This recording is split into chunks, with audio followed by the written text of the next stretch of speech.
안녕하세요. 한류의 신과 해외 반응을 소개하는 한류 클래스 TV입니다. 오늘은 이 세계 안에 따라잡는 것은 불가능하다. 한국 드라마가 일본 드라마보다 크게 돋보이는 이유란 제목의 일본 칼럼을 분석해드리고 일본 반응까지 살펴보겠습니다.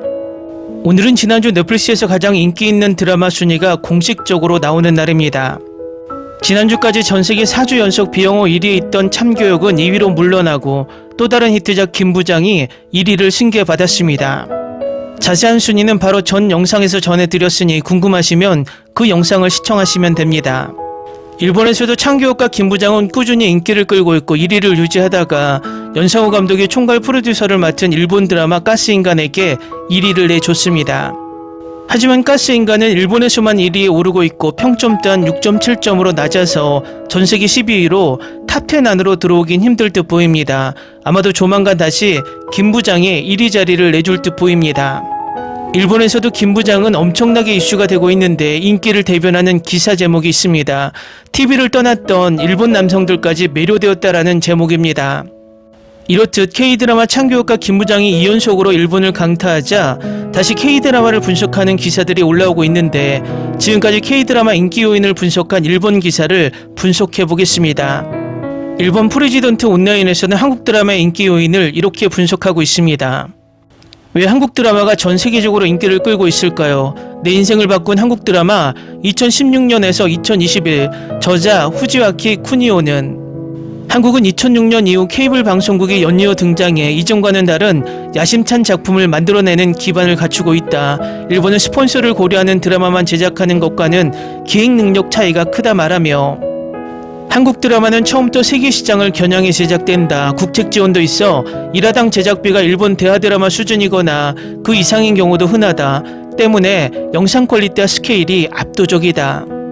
반면 일본 드라마는 주로 국내 시청자를 타깃으로 한다. 예산이 한정되어 있고 일화당 40에서 50분 분량에 맞추는 형식이 많아 아무래도 소규모 일상물이나 한정된 공간에서의 작품이 많아진다라고 한국 드라마, 일본 드라마의 차이를 분석했고 에스코리안 스쿨 컬럼에서는 한국의 로맨스는 재벌, 남북분단, 복수 등 드라마틱한 장애물을 설정하고 열정적으로 사랑을 관철하는 모습을 그린다.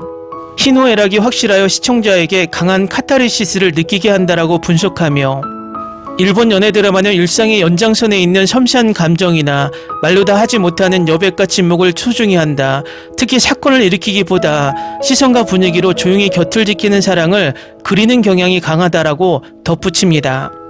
TBS 텔레비전은 편성 시스템의 차이가 작품의 밀도 차이를 만든다는 지적을 하며 한국은 주 2회 연속 방송이 기본이고 일화가 60분 이상으로 길다. 이 때문에 복선 횟수나 캐릭터의 심층 묘사에 시간을 들일 수 있어 중독성 높은 전개를 만들기 쉽다. 일본은 주 1회 방송이 1분기 약 18화 완결된다. 전개가 빨라 보기 편한 반면 이야기가 급해지기 쉬워 테마가 얕아질 수 있다는 구성상의 한계를 지적합니다. 또 한국에서는 지상파의 매너리즘을 TVN, JTBC와 같은 케이블국 및 OTT 플랫폼이 파괴하며 콘텐츠의 질을 폭발적으로 끌어올렸다. 반면 일본 지상파 방송국은 여전히 오래된 시청률 지상주의와 광고 모델에 묶여 있어 OTT 시대로의 구조개혁 지원이 K드라마의 결정적 차이를 낳았다고 분석합니다. 일본 허프포스트 분석에서는 최근에는 이러한 격차를 극복하기 위해 한국의 제작 시스템 및 배우들과 협력하는 트렌드가 일본 내에서 큰 주목을 받고 있다고 일본 미디어의 변화를 보도하기도 합니다. 이 기사들의 일본 반응을 보면 안녕하세요. 한국 드라마를 꽤 오랫동안 봐온 시청자로서 말씀드리자면 현재 한국 드라마의 제작 역량은 확실히 높다고 생각합니다. 일본 드라마가 예전보다 재미없어진 것 같다는 느낌이 들다 보니 상대적으로 더 재미있는 작품이 많은 한국 드라마의 수준이 위라고 생각하게 되는 것 같아요. 다만 개인의 취향에 따라 한국 드라마도 재미없는 건 재미없고 최근 저는 일본 유료 채널 드라마들을 아주 흥미진진하게 보고 있어서 결국 어떤 드라마냐에 따라 다르지 않을까 싶습니다. 그나저나 하얀 거탑은 카라사와 토시아키 배우 버전만 봤는데 한국판도 재밌었나요? 요즘은 한일 리메이크작이 많으니 소리의 좋은 점을 참고해서 자기 나라만이 재미있는 오리지널 드라마를 많이 제작해줬으면 좋겠고 다들 힘내주길 바랍니다라는 반응이 있습니다. 또 다른 반응을 보면 역시 예산이 뒷받침되는 만큼 퀄리티가 높습니다. 일본 드라마는 예전에 비해 비가 내리는 장면이 사라졌고 차를 운전하는 장면도 줄었다는 말이 나옵니다. 두 장면 모두 돈이 많이 들기 때문입니다. 예전에는 일본도 춤추는 대수사선처럼 도로를 전면 통제하고 촬영하는 스케일이 큰 드라마가 있었지만 지금은 아예 없네요. 또 다른 반응은 영상 및 컷 편집, 연기력, 조명 세트장 등 모든 요소에 공을 들이기 때문에 제가 일본 드라마의 매력을 느끼지 못하게 된 지 꽤 오래되었습니다. 저는 한국 드라마를 비교적 늦게 보기 시작한 편이라 일본 드라마가 싫어서 갈아탔다고 볼 수는 없지만 잘 만든 한국 드라마를 보고 나면 일본 드라마는 너무 가짜처럼 느껴집니다. 특히 예약 드라마의 세트장은 일본이 정말 부실하더군요. 한국 드라마 메이킹 영상을 보고 이렇게까지 디테일하게 연출하는구나 라는 걸 알게 된 뒤로는 메이킹 영상까지 챙겨보는 재미에 푹 빠졌습니다. 댓글 반응 잘 보셨나요? 일본인들의 댓글 반응을 찾다가 일본 미디어 편집장이 K드라마에 빠지게 된 글을 보게 됐는데 재밌습니다. 바로 보겠습니다. 허무하게 한류 입덕, 어처구니 없는 이야기. 나는 철들었을 때부터 TV 드라마를 정말 좋아했습니다. 2020년 답답함이 감돌던 코로나 시국 속에서 나를 버티게 해준 것 역시 TV 드라마였습니다. 당시에는 일본 드라마 MIU 404에 완전히 빠져서 메론 통째로 메론하고 신나게 노래를 부르며 감독판 DVD 세트까지 사버렸을 정도였습니다. 그만큼 나는 수십 년 동안 일본 드라마 영화를 지독하게 사랑해온 사람이었습니다. 물론 2003년 윤사마 붐이 일어났을 때는 겨울연가나 호텔리어, 올인 같은 한국 드라마를 보긴 했습니다. 하지만 최근 몇 년 동안 오히려 오기를 부리며 한국 드라마에는 절대로 손을 대지 않고 버텼습니다. 다만 라이터라는 직업 특성상 한류가 흥하면 흥할수록 기획회의에서 단골 주제로 올라왔습니다. 회의 도중 오고씨는 오징어 게임에 대해 어떻게 생각해요? 라는 질문을 받기도 했지만 죄송해요, 저 일본 드라마밖에 안 봐서요 라며 용케 피해갔습니다.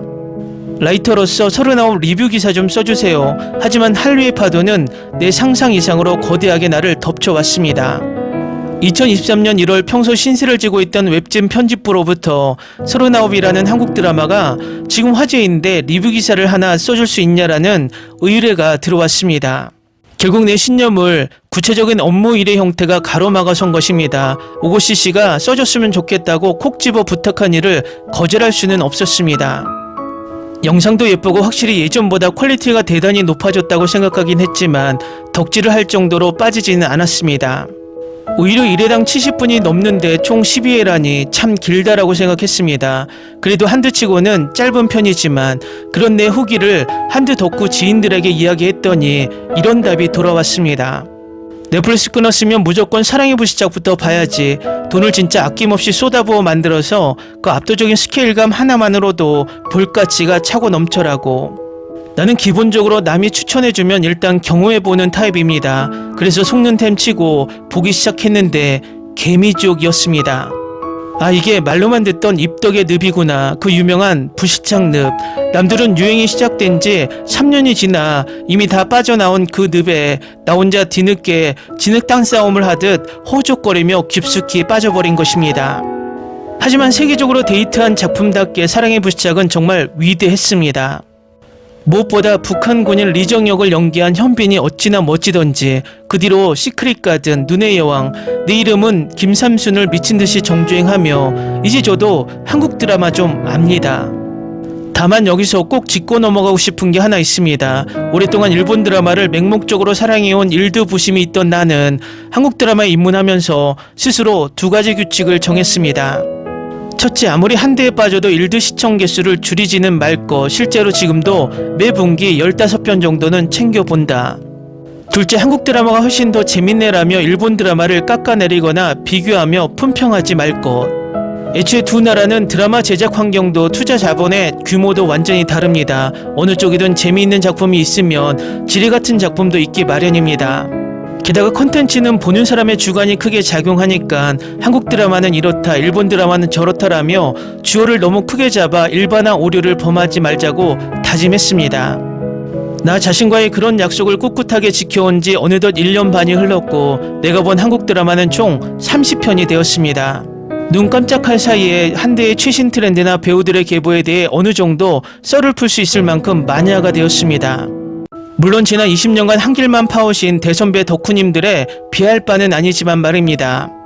참고로 나는 넷플릭스만으로는 목이 말라 작년 가을부터 몇 달간 유넥스트라는 플랫폼에도 추가로 가입했습니다. 거기서 달의 연인 보보경심녀를 보고 사망자 왕소에게 제대로 심장폭격을 당했습니다. 그리고는 급기야 연말에 이준기 배우의 팬미팅까지 예매해서 가버리는 대형 사고를 치고 말았습니다.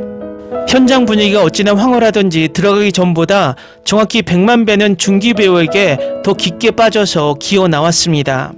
오는 6월 요코하마 팬미팅도 갈 예정입니다. 사랑해요 준기상. 덕질은 정말 고귀합니다. 근데 처음에 좋아했던 현빈은 어디 가고 나의 이 뜨거운 한류 대장정은 앞으로 또 어디를 향해 달려가게 될까요? 다음 행보와 펼쳐질 에피소드 부디 기대해 주시길.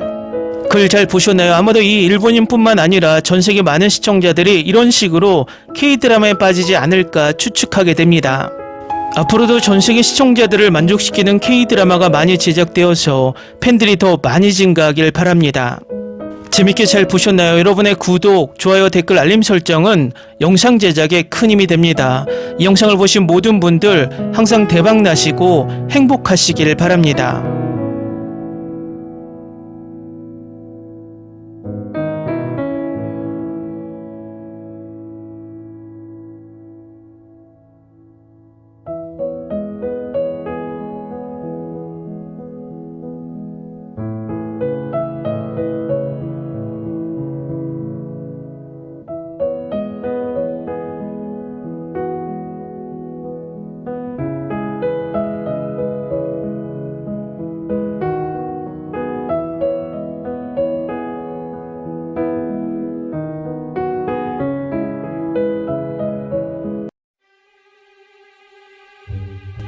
Ni se te ocurra.